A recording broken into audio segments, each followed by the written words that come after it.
Apparently controversial. Fucking hilarious. Near perfect, if unusual, rom-com.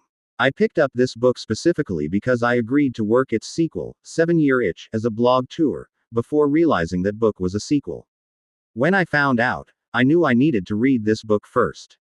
Now, up front, I've read a lot of books over the years that some will find disgusting or well against their moral philosophies for various reasons and rated most all of them fairly highly 4 or 5 stars in every case I'm thinking of at the moment. Those have ranged from a look at sexual ethics through the eyes of a hyper-conservative American evangelical Christian lens all the way to a romance series that openly involved adult baby diaper kink. I'm also a guy who was introduced to porn because his pastor, who would later become a president of the Georgia Baptist Convention, once spoke against videoing not only a baby's birth, but also its conception. As a young and sheltered teenage boy who was very scientifically curious, I had to find those videos. Here's a tip: pastors, never do this in a mixed congregation. Thus, coming into a book involving a degree of breeding kink was nothing particularly shocking for me. If it is for you, you really don't want to go into some of the Omegaverse type stuff. Seriously, just forget you ever even heard that word. Yes, the entire setup is rather unusual. The book goes through great pains to explore that exact facet of the relationship, and indeed much of the drama in this rom-com is specifically due to the unusual nature of how our male and female leads meet and begin to interact.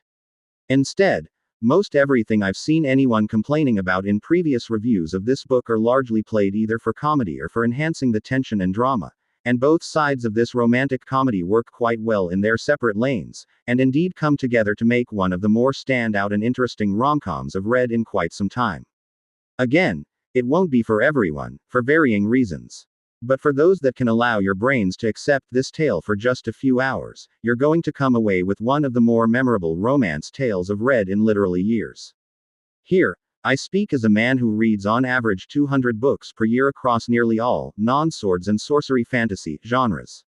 Even the standard inclusion of who the next couple in the series will be is done well by including them when it makes sense in this story, but not having them dominate the screen in their scenes the way I've seen others do over the years. Spice level wise, y'all, breeding kink is a major thing here. Thus, the spice level is pretty well ghost pepper, damn near erotica level at times, but with the main focus of the book being on the actual story. But when it goes to sex scenes, not only does it not fade to black, it gets into a lot of stuff that will make a lot of people fairly squeamish, and not always in good ways. So yet again, be prepared for this, and if this isn't really your thing, this book likely won't be for you, and that is perfectly okay. Truly an unconventional and thus memorable rom-com, but again, it won't be for everyone.